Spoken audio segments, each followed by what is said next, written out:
battery, how long does that battery last? That I would have to I'll check get with the you answer. guys. Yeah, I don't have that answer on the top of my head, but those are just commercially available backup power supplies. So whatever their voltage, whatever they can hold power wise, you could probably get ones that last longer than other ones. Well, is that, When the accessible device is in the case, what are the dimensions of the case?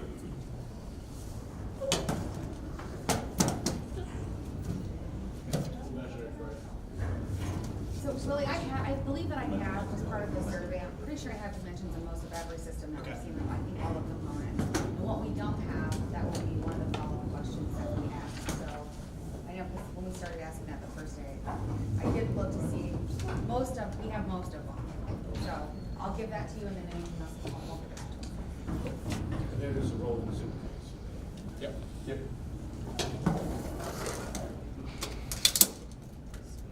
Test and handle length, that what you're walking. Are there privacy screens for the monitors? Yeah, we offer privacy screens as well on the state contract. You guys need any extra ones? What do you guys? Thanks, Yep. So how would a visually impaired person use this? You have? Yep, so again, they would be guided to the system by a poll worker, like what would be typical right now. The poll worker would activate the voting session and set specifically, basically on the next screen after they enter the password, that the voter is going to be using the keypad device, and then it's going to bring up those separate set of instructions on how to use that specific device and control things like the audio speed and things like that. So where's the key? What do you use? So I'm sorry, it's not viewable. It was behind the printer for you guys. Just a standard keypad. We can do things like put a braille overlay on it as well. So. Does that answer your question? Sip and puff? Sorry? A sip Yep, and sip puff. and puff integration. Yep, and it's all through standard USB ports, so we can provide those things. The ultimate goal is to allow a voter to use their own device, right? If they have a sip and puff device and so on, it can be plugged in. That's the ultimate goal. Yep. Calibration, how difficult is it to calibrate the screen and stuff? The only time that this machine has to be calibrated is just upon software installation and setup. So when things are delivered, it's calibrated once, and that will last throughout the life of the product. Sure. Those calibration issues Yeah, are they- gone with about everybody. Yeah, yeah. The technology is just advanced. Yep. I hate that you're saying to them. Are you going, you're talking about on anal, or you're gonna ask them? Logic and accuracy testing Yep. for this device, how exactly does that work? Do you want to walk through that? Can you take down logic and accuracy testing for it? It's really just testing, marking a ballot. Right. You have the ability to mark a ballot, any style, and then it can be run through into your process, whether it's through this scanner or your central count scanners, and added to your results. We also have the ability through this device to create a pre-marked test deck with expected results that actually runs through this software. So if you didn't want to hand mark a bevy of ballots, we can do an auto-generated. Will we see that in a minute, or, I mean, like, that will come in the software side setting it up, or, will you just say that one more time? I just wanna make sure I understood. So yours, go ahead. Generally, you will hand mark a ballot I understand. from that device through any style you want based on the polling location it's going to, or even early voting. You can have every ballot style. And then you can run that into your process through either one of your scanners or your central count scanners to verify the marks, the accuracy, and the results that you expected to get. Our ballot on demand system, which is coming, will actually allow you to print a pre-marked, 1-2 pattern, 1-2-3 pattern that you can print from these same devices if you wanted to have a pre-marked set that you didn't hand mark. And then you can run that through your scanners as well. I just wanna make sure I heard it before I got excited. And I understood it correctly, but yeah, okay. You guys have some interesting test deck patterns? Well, I think that we. The answer is yes. You don't want anyone Yes. making a felony, where you just randomly, or even if you assign them votes. Our test deck that we used for November was 56 boxes of pages. Wow. like for someone to get through all of that, like we'd still be doing it today. Yeah. If it's not predetermined, like there's no way we can get it run in the timeframe we have. We are in the process of building the way to automate that. Yeah. We're pretty far along. So, Brian, here's where I go asking the same question a different way to make sure I'm giving it the same answer. So, Brian, am I understanding this correctly? This is different than what ESNet showed us, right? Yes. It is. Yes, Okay. this is, ESNS doesn't have anything, they wanted us either manually do it, or we would have to do some portion of our test deck that, run it through there. What they're saying is they can actually create a program that'll run and it'll print out through this, so then you're testing the printer, you're testing the functionality of the thing. And if we do our front end proof on the audio, then you're testing all components of that machine, you're also testing them running them into the precinct scanner.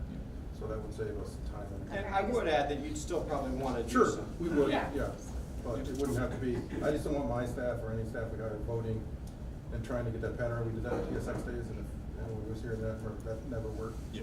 Someone always makes a mistake on page 84, Yeah. and then you're trying to go back and figure out when that mistake was made, but you don't realize that till you upload it tabulate. So it just adds time and energy on it. Okay, I am now satisfied that that is the truth. Good deal. And again, it ties back into the kind of the overarching concept that I really want you guys to take away today, and I hope that you do. That we've built this system architecturally to help you manage a paper system more efficiently, right? To make things easier on you guys. So, and I hope that that's ultimately what's taken away. Any other questions on the accessible device before I No. move on to the tabulator? I have one more. Sure. And I don't wanna get too into detail, cause I think it, leads into this afternoon a little bit, but Sure. as for like loading, the election onto that, is that just like a USB stick that you stick in there, and Yeah. then, is that USB stick like already programmed for that, like, let's say we did it by polling location? Already programmed for that polling location, or you're kind of programming that once you put that in? So, yeah, so the type of programming that we do, not to jump too far ahead, it's all master files. So when you create your election in our election management software, in one step, in one file, you get three things. You get your ballot artwork, your PDFs. You get what we call a BDF, a ballot definition file, which tells these machines how to read ballots. And you get an ADF, an accessible definition file, which tells this machine or the ballot on demand how to mark and print ballots. It's a single file for each that you load on, so you don't have to take the physical time to say, okay, this memory stick is going to machine 1 so it can either mark the ballots from precinct 1 or read the ballots from precinct 1. It's a master file, you load it, and you can just click from a drop down, and it'll set it to that location. And it'll set it to whatever ballot styles you're setting it to be able to. Jason, you're getting pretty deep here in like the afternoon session. Or we put everybody else in the room who doesn't understand what we're talking about. And we will show you all of that. We'll show you the loading process. I had actually set this machine. If you want me to, I have to kind of run through that when I go through this machine because I had set it initially at the beginning of the day to show you all of that. So in order to get where a poll worker would pick things up, I kind of have to get through that anyway. But that will only take a second and I'll kind of gloss over it. Anything else before I move on? No, Okay. we are officially done talking about ADA. All right, perfect. So, this is I know you guys are using the DS200s right now. This is our equivalent of the DS200s. So again, it was designed to be reduced footprint, easier to manage for poll workers, to set up, to get reports, to tear down, and so on. A little bit about it. It runs off of the Intel NUC processor, so we're the only company in the space that is running off of an Intel processor, I believe.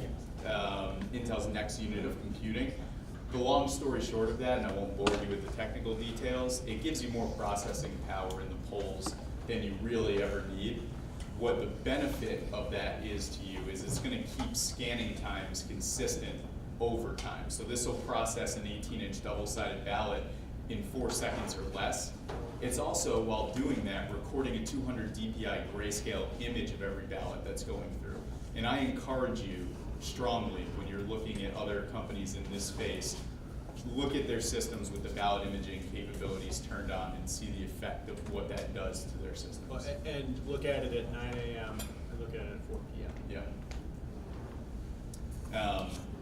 And just a sidebar of talking about the level of imaging that we take, 200 DPI grayscale meets federal records retention requirements. We've had clients in other states lobby their state to change what the official ballot of record is to also include the ballot image.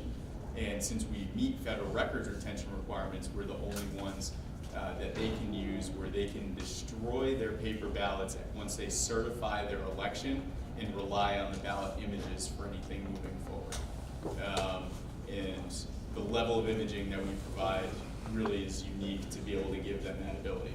It was our clients in Florida that did that. So they no longer have to store paper ballots for 22 months after their election, but obviously they destroy them once the election is certified.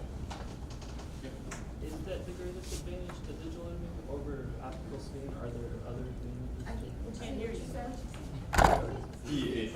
Digital imaging versus optical scan, is that the greatest advantage to it, or are there other advantages? That is one advantage, but there are quite a few. So it's also the flexibility of tabulation, right? Right now, when you're printing out, doing things like printing ballots on demand and so on, those ballots have to be printed extremely precisely, right? To be able to be read through the scanners. With us, there's a lot more flexibility in that because again, you can do things like we're running off of the image. So the other systems scan the ballot, optical scan, and then take an image. We take an image and then our software is what's doing the rest. So we can do things like autocorrect if it's a little